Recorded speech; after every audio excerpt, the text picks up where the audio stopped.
अस्सलाम वालेकुम, आदाब। मैं हूं मोहसिन और आप देख रहे हैं पीबीएन न्यूज़। आइए शुरुआत करते हैं आज के खबरनामे की और नजर डालते हैं हेडलाइंस पर।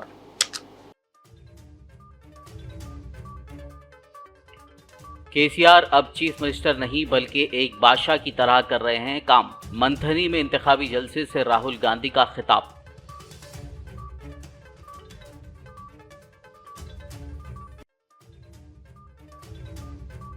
रियासत के तमाम अहम महकमे केसीआर खानदान के कंट्रोल में। राहुल गांधी ने सीएम केसीआर पर की खूब तनकीद। Kaleshwaram project, Dharni, double bedroom, कर्ज माफी और रैतू बंधु पर उठाए सवाल। खानदानी हुक्मरानी पर राहुल गांधी के बयान का वजीर केटीआर ने दिया जवाब। कहा, जवाहरलाल की बेटी इंदिरा के बेटे राजीव गांधी और उनके बेटे राहुल गांधी का खानदानी हुक्मरानी पर बात करना मजाक खेज।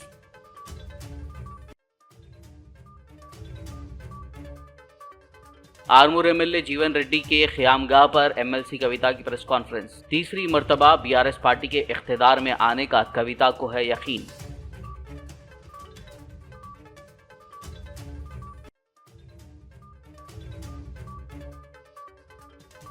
Telangana Congress minority declaration committee का इजलास। चेयरमैन मोहम्मद अली शब्बीर, कन्वेनर जफर जावेद, खुसरो पाशा के अलावा दीगर ने की शिरकत। कांग्रेस लीडर राहुल गांधी ने जुमेरात को मंथनी में रोड शो किया। इस मौके पर खिताब करते हुए उन्होंने कहा कि तेलंगाना से उनका रिश्ता सियासी नहीं बल्कि खानदानी रिश्ता है। उन्होंने कहा कि सोनिया गांधी ने तेलंगाना दिया, लेकिन सीएम केसीआर 10 साल बाद भी सोनिया गांधी का ख्वाब पूरा नहीं कर सके। उन्होंने कहा कि अब ये अवाम का तेलंगाना नहीं रहा। केसीआर अब चीफ मिनिस्टर नहीं बल्कि एक बादशाह की तरह काम कर रहे हैं। मुझे तेलंगाना आकर बहुत खुशी होती है, क्योंकि मेरा तेलंगाना से जो रिश्ता है वो राजनीतिक रिश्ता नहीं है, मोहब्बत का और पारिवारिक रिश्ता है। मेरे से पहले आपका रिश्ता राजीव जी के साथ था, इंदिरा जी के साथ था और नेहरू जी के साथ था। मुझे याद है जब कांग्रेस पार्टी ने तेलंगाना की जनता के साथ तेलंगाना का वायदा किया था।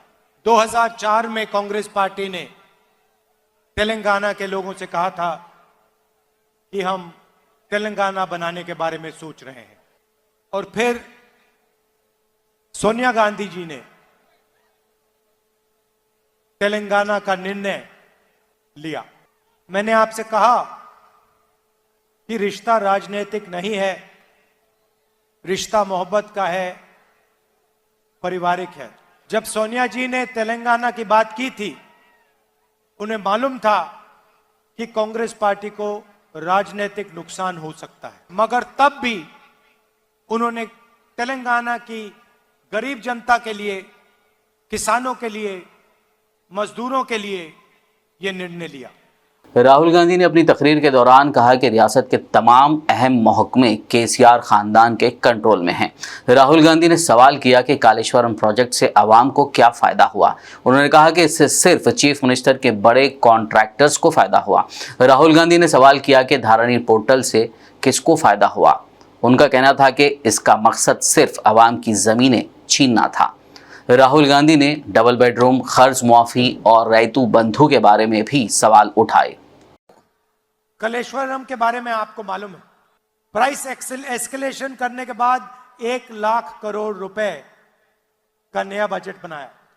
आपकी जमीन डुबा दी, आपसे जमीन छीन ली। मैं आपसे पूछना चाहता हूं, इस प्रोजेक्ट से आपको क्या फायदा मिला? क्या यहां के लोगों को पानी मिला? क्या यहां के लोगों को फायदा मिला? सिर्फ चीफ मिनिस्टर के बड़े बड़े कॉन्ट्रैक्टर मित्रों को फायदा मिला। धरनी पोर्टल से यहां किसी को फायदा हुआ? धरनी पोर्टल बनाया और आपकी जमीन आपसे छीन ली। कंप्यूटराइजेशन का बहाना था, लक्ष्य आपकी जमीन छीनने का था। रिकॉर्ड्स को टैंपर करके बदल बदल के तेलंगाना के गरीब लोगों से जमीन छीनी। 2 BHK का स्कीम था। मैं आपसे पूछना चाहता हूं, कितने लोगों को घर मिले? किसानों से कर्जा माफी की बात की थी, 1 लाख करोड़ रुपए आपको देने की बात की थी, कितना कर्जा माफ किया? सिर्फ बड़े बड़े लैंडलॉर्ड्स को रायता बंधु का फायदा मिला। कांग्रेस लीडर राहुल गांधी की जानिब से मुल्क में कल केसीआर की खानदानी सियासत पर दिए गए बयान का रियासती वजीर केटीआर ने आज जवाब दिया। तेलंगाना भवन में मुनक्किदा माजूर पेंशन स्कीम के इस्तेफादा कुनिंदान के जलसे तशक्कुर से खिताब करते हुए केटीआर ने कहा कि जवाहरलाल नेहरू की बेटी इंदिरा गांधी के बेटे राजीव गांधी और उनके बेटे राहुल गांधी की जानिब से तेलंगाना में खानदानी हुक्मरानी के बारे में बात करना मज़ाइक़ा खेज है। రాహుల్ గాంధీ వచ్చి కేసీఆర్ది కుటుంబ పాలన, రాహుల్ గాంధీ ఎవడు అసలు? జవహర్లాల్ నెహ్రూ బిడ్డ ఇందిరాగాంధీ కొడుకు రాజీవ్ గాంధీ భార్య సోనియా గాంధీ కొడుకు ఇక్కడికి వచ్చి మన గొంగళ్ళ కూర్చొని ఎంటికలు ఏరుకున్నట్టు కుటుంబ పాలన కేసీఆర్ది. ఆయన ఆమె చెల్లె ఇద్దరు వస్తారు. ప్రియాంక గాంధీ రాహుల్ గాంధీ ఒకటే వేదిక మీద నిలబడచ్చు, సోనియా గాంధీ అదే వేదిక మీద ఉండొచ్చు, ఇంకా అప్పుడప్పుడు చచ్చిపోయిన ఇందిరాగాంధీని, చచ్చిపోయిన రాజీవ్ గాంధీని, చచ్చిపోయిన నెహ్రూ గారిని అందరినీ యాద్ చేసుకోవచ్చు. కానీ కేసీఆర్ది మాత్రం కుటుంబ పాలన. ఇది ఎక్కడి నీతి నాకు అర్థం కాదు. గొంగళ్ళలో కూర్చొని కూడా ఎంటికలు ఎడతాడు, గొంగళ్ళ తినుకుంటా, అట్లా లేదా అయ్యాల. ఇంకా దరిద్రం చెప్తాం మీకు నేను. ఏమంటాడు రాహుల్ గాంధీ వచ్చి, కేసీఆర్ మొత్తం కరప్షన్లో గురికపోయింది, అవినీతిమయం అయిపోయింది ప్రభుత్వం అంటాడు. 1,00,000 కోట్లు తిన్నాడు కేసీఆర్ అంటాడు.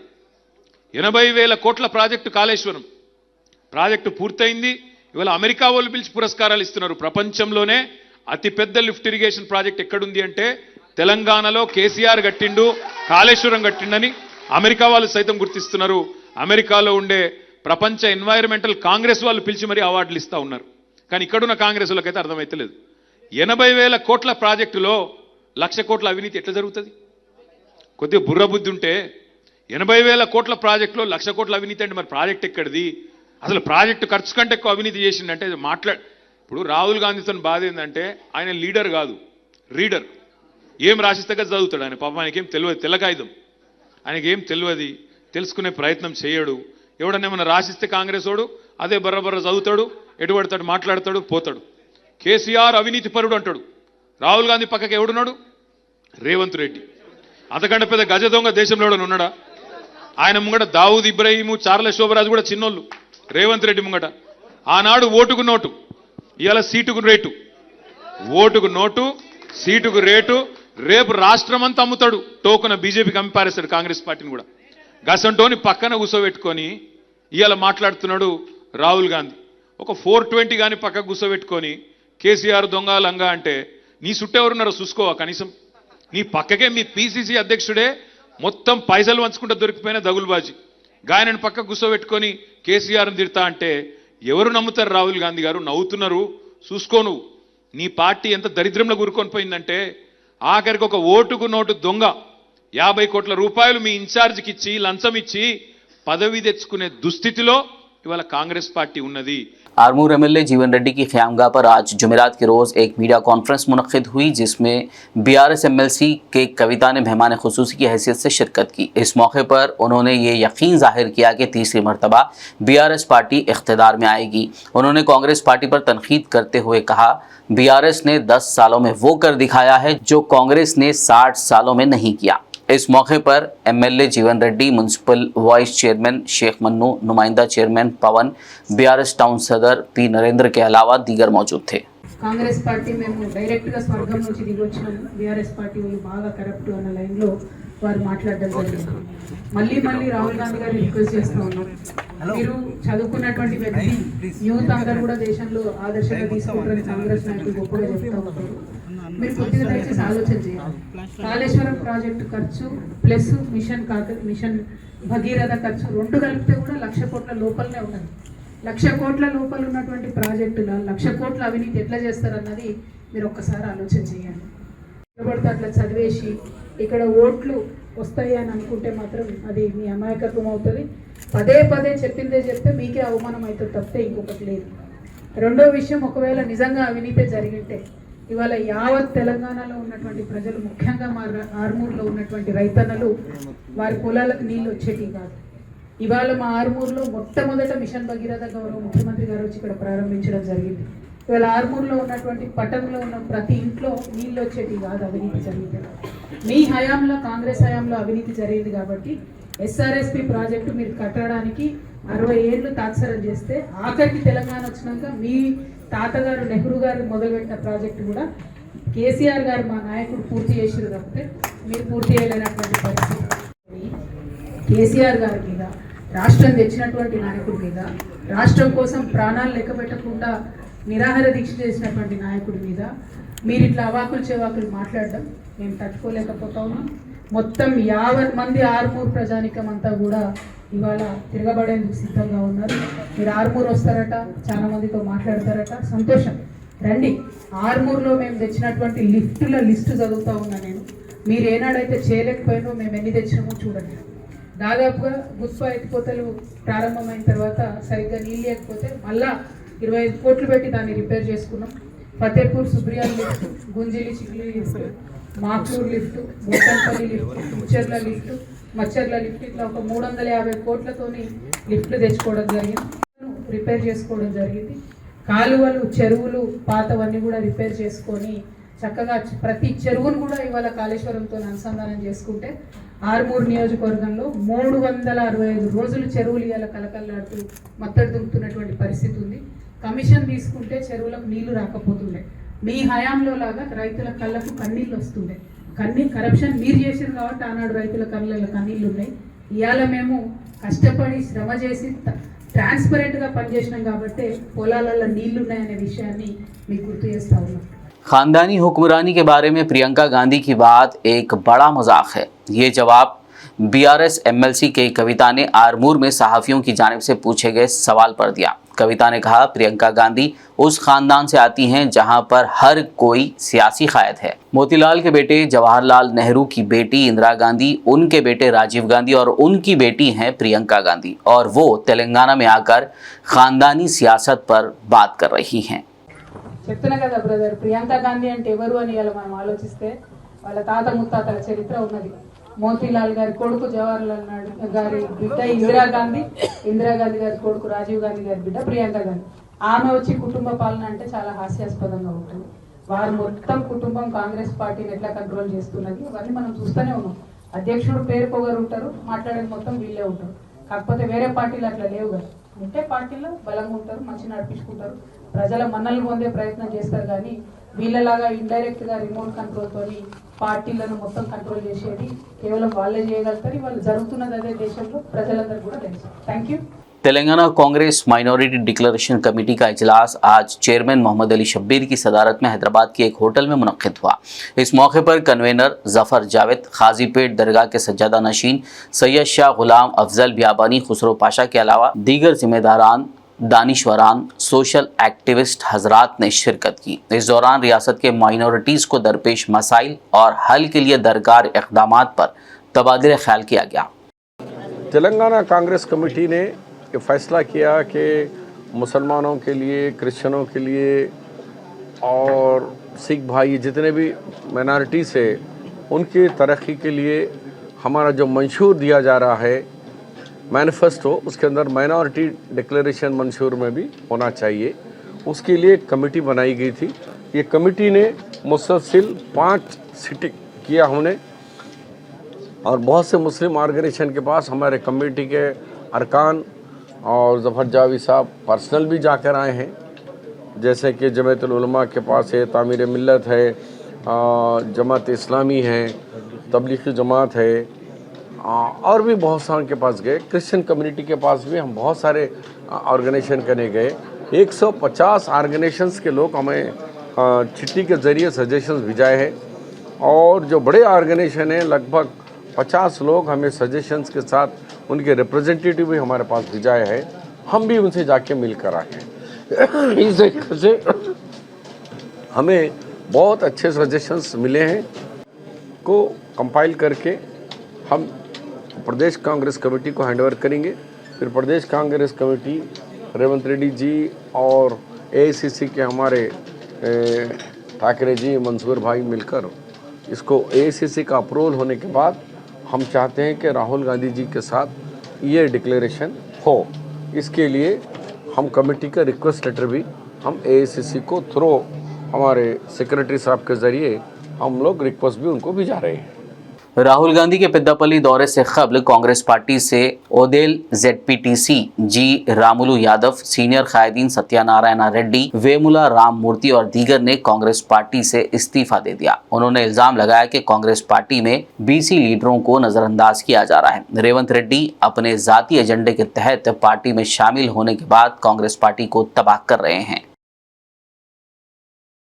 जिले संगारेड्डी के जहीराबाद रुकने असेंबली मानिक राव को इंतखाबी मुहिम के दौरान कोहिर मंडल के सिद्धापुर तांडा के लोगों की बरहमी का सामना करना पड़ा। गांव के लोगों ने मानिक राव को इलेक्शन मुहिम के दौरान रोककर सवाल किया कि गुज़िश्ता इंतखाबात जीतने के बाद से वो कहां गायब हो गए थे, दोबारा इलेक्शन के वक्त क्यों नज़र आ रहे हैं। गाँव के लोगों का ये भी कहना था कि गाँव में कुछ भी बुनियादी सहूलतें नहीं पहुँचाई गई। ताहम रुकने असेंबली मानिक राव ने बगैर जवाब दिए वहां से निकल पड़े। మాకు మీ మీద ఎలాంటి కోపం లేదు సార్. ఇప్పుడు రోడ్ వచ్చింది సార్, సింపుల్ గా రోడ్ ఎందుకు ఆగిపోయింది మాకు అది చెప్పండి. రోడ్ ఎందుకు మీరే కదా ఇనాగ్రేషన్ చేశారు, మీరే కదా పార్టీ ఎందుకు ఆగిపోయింది అది ఏమో సార్ మాకేం తెలుసు. మేము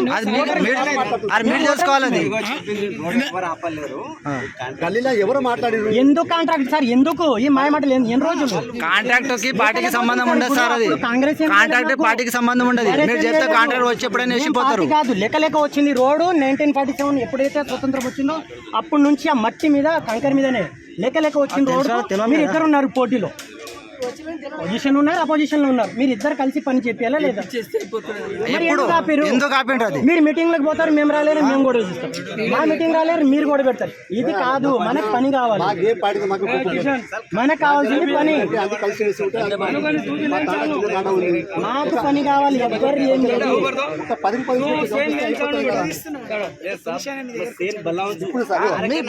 మీరు జవాబు చెప్పండి సార్. మీరు జవాబు చెప్తే మేము వినాలని ఉంది. మీరు ఆన్సర్ చెప్పండి అడిగింది అనుకుంటున్నాం.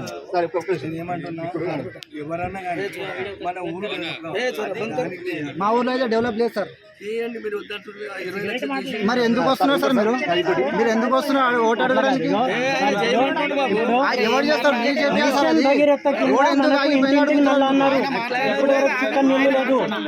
దానికి పెయింట్ చేసారు, అది ఏం లేదు మాకు తెలీదు. ఇప్పుడు ప్రతిదీ వస్తుంది సార్. ఏమైంది సార్? మాట్లాడకుండా మాట్లాడకొచ్చా సార్. ఏమైంది మాట్లాడకుండా వెళ్ళిపోతుంది.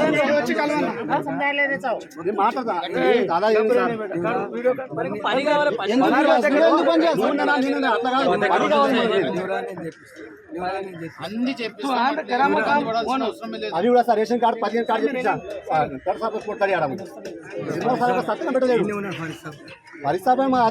పేరు వేరే. फरीद साहब का नाम बहुत बड़ा है साहब. फरीद साहब को हम बहुत बार जिता चुके हैं. हम फरीद साहब का बहुत बड़ा नाम है, अभी भी इज्जत करते हैं फरीद साहब का. फरीद साहब का नाम अलग है. वो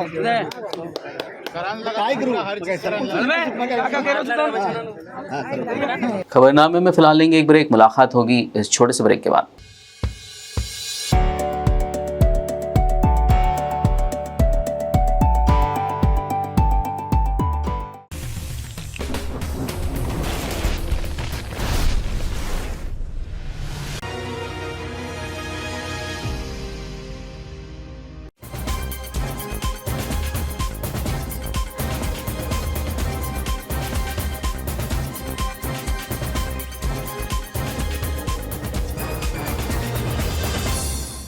ब्रेक के बाद खबरनामे में आपका दोबारा खैर मकदम है। आइए बढ़ते मजीद खबरों की जानिब। एंटी करप्शन ब्यूरो एसीबी के अहदेदारों ने आज जीएचएमसी एलबी नगर जोन के 2 अहदेदारों को बिल्डिंग परमिशन के लिए 1.5 लाख रुपए की रिश्वत लेते हुए रंगे हाथों पकड़ लिया। बताया जा रहा है कि town planning supervisor Uma Devi और सेक्शन राइटर लक्ष्मण यादव ने बालापुर गुर्रमगुड़ा के रहने वाले एक शख्स से बिल्डिंग परमिशन के लिए 1.5 लाख रुपए की रिश्वत तलब की थी, जिस पर उस शख्स ने एसीबी से शिकायत की बिना पर एसीबी के अहदेदारों ने जाल बिछाकर दोनों अहदेदारों को रिश्वत लेते हुए रंगे हाथों गिरफ्तार कर लिया। గారని గుర్రంగూడ ఆయనది. సో హౌస్ కన్స్ట్రక్షన్ పర్మిషన్ గురించి ఎల్బీ నగర్ జిహెచ్ఎంసీలో అప్లై చేశారు. సో హౌస్ కన్స్ట్రక్షన్ పర్మిషన్ గురించి ఇక్కడ వీళ్ళని అప్రోచ్ అయితే టౌన్ ప్లానింగ్ సూపర్వైజర్ ఉమా గారు వాళ్ళ అసిస్టెంట్ ఇద్దరు కలిసి 2 lakhs డిమాండ్ చేశారు. నెగోసియేషన్స్ మీద 1.5 ల్యాక్స్ అగ్రిమెంట్ అయింది. సో ఇవాళ 1.5 ల్యాక్స్ తీసుకుంటుండగా ఉమా గారు టౌన్ ప్లానింగ్ సూపర్వైజర్ మరియు లక్ష్మణ్ ఆమె అసిస్టెంట్ ఇద్దరిని రెడ్ హ్యాండెడ్గా పట్టుకోవడం జరిగింది. ఓకే, ఇద్దరు ఎంప్లాయీస్. ఈయన లక్ష్మణ్ అనే అతను అవుట్సోర్సింగ్. ఇంకా సర్చెస్ అన్ని చేస్తామండి. దాని మీద ఎట్లుంటే ఫర్దర్ ప్రొసీడ్ వెరిఫై చేస్తాం. Okay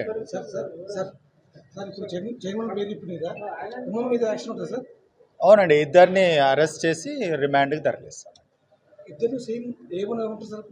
A1 Uma, town planning supervisor Uma గారు. शहर हैदराबाद के बहादुरपुरा मंडल ऑफिस में आधार कार्ड में करेक्शन या अपडेशन के लिए आने वाले शहरियों को परेशानियों का सामना है। यहाँ आने वाले शहरियों का कहना है कि सुबह दफ्तर खुलने से पहले आधार कार्ड में अपडेशन के लिए कई लोग आ रहे हैं, लेकिन बहादुरपुरा मंडल ऑफिस का अमला लापरवाही का मुजाहरा करते हुए काम में ताखीर कर रहा है। कोई आधार में अपडेट के बाद पेंशन का मुंतजिर है तो किसी को कोई और अहम काम के लिए दरखास्त दाखिल करना है, लेकिन यहाँ से बर वक्त काम नहीं हो रहा है। बास का कहना है कि घंटों इंतज़ार करने के बावजूद उनका काम नहीं हो रहा है और फिर दूसरे दिन बुलाया जा रहा है। वाज़ेह हो कि इससे क़ब्ल भी बहादुरपुरा मंडल ऑफिस के अमले के मुताल्लिक़ इसी तरह की शिकायत मौसूल हुई थी। अवाम ने मुताल्लिक़ा आला अहदेदारों और अरबाब मजाज को इस जानिब तवज्जो देते हुए मुनासिब कार्रवाई की अपील की है, ताकि बहादुरपुरा मंडल से रुजू होने वाले शहरियों के मसाइल बर वक्त हल हो सकें। बहादुरपुरा मंडल ऑफिस है। यहाँ पर बच्ची को लेके मैं 18 साल की बच्ची को एक सुबह से फिर ये बैंक को जाओ वो बैंक को जाओ बोल फिर आ रहे मेरे को। ओके, हम बोलते सो ई सेवा से लेके आओ जी, ई सेवा से ये फार्मा भी लेके फार्मा लेके आने के बाद में मेरी बच्ची का नहीं करके दे रहे लोग, नहीं करके दिए, उसके अलावा भी दे फिर रहे। ये टाइम होने के बाद में भी जाओ आप सीढ़ियाँ जल्दी उतरो यहाँ से बोल रही। नौकरी कैसे कर रहे हैं गवर्नमेंट वाले, ऐसी क्या आदमी को भगाने कैसे कर रहे हैं? ऐसे मजबूरी, कौन मजबूरी से आता, कैसी मजबूरी से आता, कोई मालूम है लोगों को? खाली बैठ के लिख लेना मालूम है ना, तो तनख्वाह ले लेना मालूम गवर्नमेंट से, दूसरा कुछ भी नहीं। 1 घंटा काम हो रहा है, 2 घंटा। सुबह कितने बजे आए हुए आप लोग? मैं सुबह 9 बजे से बैंकों को फिरते जा रही हूँ, यहाँ बना रहे मतलब यहाँ पर आके नए बतो 3 घंटे हो गए हमें आके। ओके, 3-4 घंटे हो गए आके बच्ची को ले लेके बहादुरपुरा मंडल मेरी ऑफिस बच्ची को फिर साथ है। अच्छा, ओके, बहादुरपुरा के मंडल ऑफिस पे आए। आप आधार कार्ड के रिकरेक्शन के लिए आए थे, क्या चीज के लिए? खाली मेरा फोन नंबर चेंज करने खाली का फोन नंबर चेंज करना है आपको? डेट चेंज करने का था। अच्छा, ओके, तो वो चीज के लिए लगा इतना आपको 100 बोल रहे हैं फौरन उतरो आप, सीढ़ियाँ नीचे उतरो आप बोलते जा रहे हैं मालूम है। पब्लिक को ऐसी भगाने का रखे लोगों को, ऐसे ही बढ़ा दे रहे हैं पूरा। हमारी मजबूरी को हम तो आगे तो हमारे को भगा दे रहे हैं। ये देखो बच्ची ऐसी है, चलती नहीं बैठती नहीं, 18 साल की बच्ची कैसा गोद में लेते हम नौकरी छोड़ के हम रोज के कमा के खाने वाले, अब ऐसा बच्ची को 4 दिन भी नहीं तो कैसे कमाएंगे? अब बच्ची को क्या मेंटेनेंस करना बताओ? अब 4000 रूपये पेंशन आएगा तो बस होगा, साल भर का महीने भर का खर्चा निकलता बच्ची का। डेली 200 रुपये खर्चा है बच्ची का, पेम्पर देखना, दवा देखना फिक्स आती बच्चे को, ये कौन करना फिर? ये खाली बाप को खाली बातें करने के लोग, दूसरा कुछ भी काम नहीं, खाली मजबूरी समझने की नहीं आदमी के। नीलापुर में इलाज अच्छे लोगों को वैसे बिठा देते हैं, खराब लोगों को वैसे बिठा देते। खाली गवर्नमेंट में नौकरी का तनख्वाह तो महीने को महीना ले लेना मालूम। जरा किसी से पूछे भैया काम बनता है, ये फोर्स करके बोलो वो तो ये भी ना बोलते। वहाँ से यहाँ भी आए थे, वहाँ से वहाँ भी आए थे। आज सुबह से फिर रहा मैं 9 बजे से 8 बजे से फिर रहा मैं राजेंद्र नगर जाके आंध्रा बैंक पे गया तो वहाँ से बोले नो किसी जगह बनता बोले, वहाँ मालूम करेगा तो इस जगह में मालूम करे। श्रीरामपल्ली पे आया बैंक के पास, वहाँ से फिर यहाँ है। ऐसे फिर आने कैसे लोग ई सेवा को जाओ बोल के बोला तो वहाँ से फार्मा भरा के ले बनाने लगा रहे हैं आप लोग। तो हैंडीकैप के बच्चों का भी कैंप डाल देना लोग, जाके वहाँ बना लो बोल के। ये जगह जाते कोई भी भिक्षा आते, सुबह से दवा नहीं डाली मैं मालूम। शहर हैदराबाद के कई इलाकों में आवारा कुत्तों की कसरत से आवाम को परेशानियों का सामना है। आवारा कुत्तों की बहुतायत से बच्चे हों या बुजुर्ग अफराद पर हमले का खदशा है। वहीं रातों के औकात में मोटरसाइकिल सवारों को रास्ते से गुजरना दुश्वार हो गया है। हल्का असेंबली जुबली हिल्स के वेंगलराव नगर डिवीजन के इलाके Vikaspuri colony, AG colony, Netaji Nagar कॉलोनियों में रात के औकात में कुत्तों का एक साथ गलियों और सड़कों पर घूमना मुकामी आवाम के साथ साथ राहगीरों के लिए परेशानी का सबब बन गया है। मुकामी अवाम ने अरबाब मजाज से अपील की है कि वो आवारा कुत्तों को पकड़कर उनकी इस परेशानी को दूर करें। शहर हैदराबाद की टप्पा चबूतरा पुलिस ने गाड़ियों की तलाशी के दौरान एक वॉल्वो कार को रोककर तलाशी ली, जिसमें 20 लाख रुपए पाए गए। Kulsumpura ACP MA. जावेद ने एक प्रेस मीट करते हुए इस ज़िम्मन में तफसीलात बताई। टप्पा चबूतरा पुलिस के जानिब से नेहरू स्कूल के पास जब व्हीकल चेकिंग जारी थी तो पुराना पुल साइड से एक व्हीकल आ गई थी, वोल्वो व्हीकल TS09 FD 0309। ये इंटरसेप्ट करके ये व्हीकल को चेक करे तो इसमें 20 लाख अमाउंट मिला सो है। इसका ड्राइवर का नाम महबूब अली है। तो ये जो अमाउंट मिला इसके प्रॉपर डॉक्यूमेंट चेक करके विड्रा करे, कहाँ से ड्रा करे, क्या करके इस पर रिटर्निंग ऑफिसर भी इन्फॉर्म करके फर्दर एक्शन ले लेते हैं। सर छोड़ना नहीं होता, रिटर्निंग ऑफिसर ड्राइवर ही था कोई और साथ में ड्राइवर ही खेले। ये किसका अमाउंट है सर? नहीं, अभी डॉक्यूमेंट्स वेरीफाई करने बाद चला। बहादुरपुरा एक्स रोड पर पुलिस ने गाड़ियों की चेकिंग के दौरान एक एक्टिवा बाइक को रोककर तलाशी ली, जिस पर उसमें से 5 किलो 800 ग्राम ममनुआ गांजा बरामद हुआ। पुलिस ने गाड़ी सवार आकाश नामी शख्स को गिरफ्तार करते हुए ममनुआ गांजा और एक मोबाइल फ़ोन 27,000 रुपये नकद रकम जब्त कर ली, जिसकी जुमला मालियत 2.5 लाख रुपए बताई जा रही है। जिले कामारेड्डी के बांसवाड़ा ताड़कोल रोड पर पुलिस ने गाड़ियों की तलाशी के दौरान 2,90,000 रुपये नकदी जब्त कर ली। डीएसपी जगन्नाथ रेड्डी ने बताया कि इलेक्शन कमीशन की हिदायत पर पुलिस की जानिब से चेकपोस्ट कायम करते हुए गाड़ियों की चेकिंग का काम जारी है। उन्होंने बताया कि जब्त शुदा रकम इलेक्शन रिटर्निंग ऑफिसर के हवाले कर दी गई है।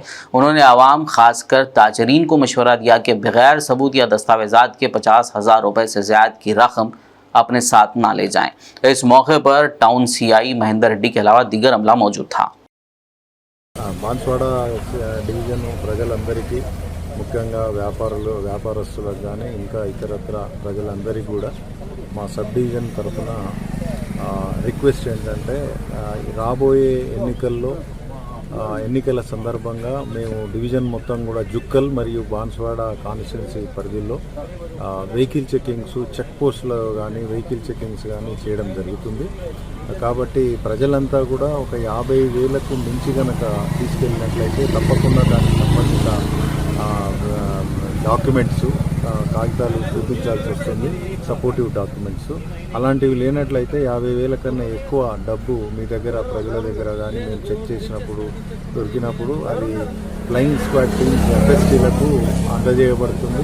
తద్వారా అది STOలో జమ చేయబడి కలెక్టర్ గారి దగ్గర పోతుంది. తర్వాత వెరిఫై చేయడం, వీళ్ళు సంబంధిత బాధితులు అక్కడ సరైన పత్రాలు కనుక చూపించినట్లయితే అటువంటి డబ్బు కూడా రిలీజ్ చేయబడుతుంది.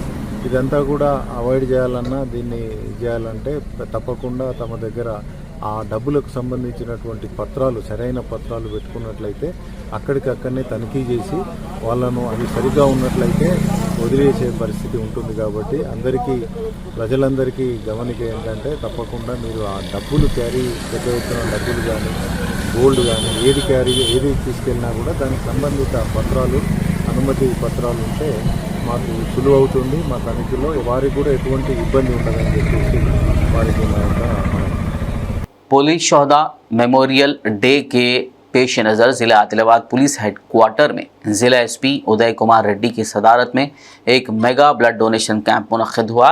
इस मौके पर शोहदा के स्तूपा की तस्वीर पर शमा रोशन करते हुए फूल चढ़ाए गए। ज़िला SP और पुलिस अफसरान व अहदेदारान ने अपने खून का अतिया दिया। इस दौरान ज़िला SP ने कहा कि शोहदा की यादगार के तौर पर आदिलाबाद हेडक्वार्टर में ब्लड डोनेशन कैंप मुनक्किद करते हुए शहीद पुलिस जवानों को खिराज अकीदत पेश किया गया। उन्होंने कहा कि यहाँ से हासिल होने वाला खून थैलेसीमिया के मरीजों को दिया जाएगा। इस मौके पर आदिलाबाद DSP उमेंदर, उटनूर DSP नागेंदर के अलावा ज़िले के दीगर पुलिस अहदेदार व अमला मौजूद था। ఆదిలాబాద్ జిల్లా AR హెడ్క్వార్టర్లో పోలీసు అమరవీరుల వారోత్సవాల సందర్భంగా బ్లడ్ డొనేషన్ క్యాంపు ఇక్కడ నిర్వహించడం జరుగుతుంది ఆదిలాబాద్ జిల్లా పోలీస్ తరఫున. దానికి ముందుగా పోలీస్ మా సిబ్బంది మొత్తం, తర్వాత మేము పిలుపు ఇవ్వగానే ఆదిలాబాద్ టౌన్ నుంచి దాదాపు పెద్ద ఎత్తున యూత్ కూడా ముందుకు వచ్చి బ్లడ్ డొనేషన్ చేయడానికి ముందుకు వచ్చినందుకు వాళ్ళందరికీ కూడా నేను అభినందనలు తెలియజేస్తున్నాను. ఎందుకంటే ఆదిలాబాద్ జిల్లాలో మనకి మన బ్లడ్ చాలామందికి రిక్వైర్మెంట్ ఉంది. ఇక్కడ తలసేమియా వ్యాధిగ్రస్తులు చాలామంది ఉన్నారు. చాలా అవసరం ఇది. ఎందుకంటే ఇంతకుముందు కూడా ప్రతి సంవత్సరం కండక్ట్ చేస్తాం మేము. దాదాపు ఈరోజు మేము చాలామందికి దాదాపు 200 నుంచి 500 మంది దాకా కూడా మొబైలైజ్ చేసి ఎక్కువ మొత్తంలో ఈ మన బ్లడ్ డొనేషన్ చేయడానికి కార్యక్రమం స్టార్ట్ చేశాము. అమరవీరుల వారోత్సవం ఈ రోజు నుంచి ఈ నెల 30వ తారీఖు దాకా కూడా జరుగుతుంది. మీకు తెలుసు, ఒకప్పుడు ఆదిలాబాద్ జిల్లాలో ఏ ఏరియాకు పోవాలన్నా కూడా ఎంతో భయం తోటి ఉన్న పరిస్థితులు ఆ రోజుల్లో. అటువంటి పరిస్థితిని మన ఉమ్మడి ఆదిలాబాద్ జిల్లాలో 57 మంది పోలీసులు వాళ్ళ ప్రాణ త్యాగంతో ఇవాళ ఎంత ఫ్రీగా ప్రతి ఒక్కరు కూడా చాలా హ్యాపీగా జీవనం సాగిస్తున్నారు. ఈ నక్సలైట్ చేతిలో చనిపోయిన వాళ్ళందరూ కూడా 21వ తారీఖున నేను ఘనంగా నివాళులు అర్పించి కొత్తగా మేము స్థూపం కూడా వారి జ్ఞాపకాలతో తయారు చేశాము. ఈరోజు మేము ఈ పిలుపు ఇవ్వగానే వచ్చినందుకు వీళ్ళందరూ కూడా ఈ आदिलाबाद टाउन కానీ జిల్లా యూత్కి తర్వాత మా పోలీస్ డిపార్ట్మెంట్ అందరూ కూడా నేను పేరు పేరున ధన్యవాదాలు తెలియజేస్తున్నాను. शहर भैंसा के ओवैसी नगर मक्का मस्जिद के करीब मुल्क की दूसरी बड़ी नंदी डेयरी मिल्क की एजेंसी न्यू सागर का इफ्तिताह इस एजेंसी के डीलर मोहम्मद रब्बानी के वालिदा मोहतरमा मुमताज़ बेगम ज़ौजा मरहूम अब्दुल रहीम साहिबा के हाथों अमल में आया। इस मौके पर सिटी न्यूज़ के MD शेख वाजिद, मोहम्मद इमरान और दीगर मौजूद थे। आखिर में एक नज़र हेडलाइंस पर। केसीआर अब चीफ मिनिस्टर नहीं बल्कि एक बादशाह की तरह कर रहे हैं काम। मंथनी में इंतखाबी जलसे से राहुल गांधी का खिताब।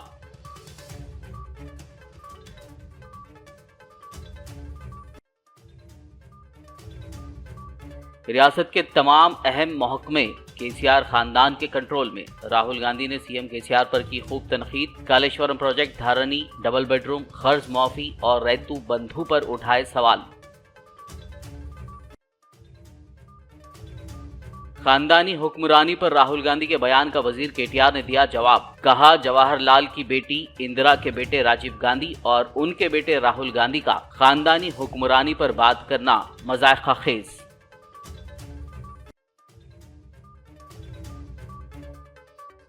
आरमूर एमएलए जीवन रेड्डी के ख़यामगाह पर एमएलसी कविता की प्रेस कॉन्फ्रेंस। तीसरी मर्तबा बीआरएस पार्टी के इख्तिदार में आने का कविता को है यकीन।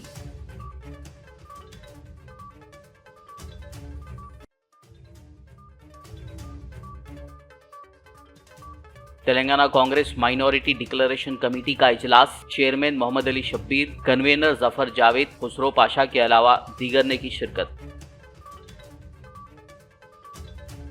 खबरनामे में फिलहाल बस इतना ही। ताज़ा तरीन अपडेट्स के लिए देखते रहिए BBN न्यूज़। यूट्यूब और फेसबुक पर मौजूद हमारे वीडियोज़ को लाइक और शेयर ज़रूर कीजिए।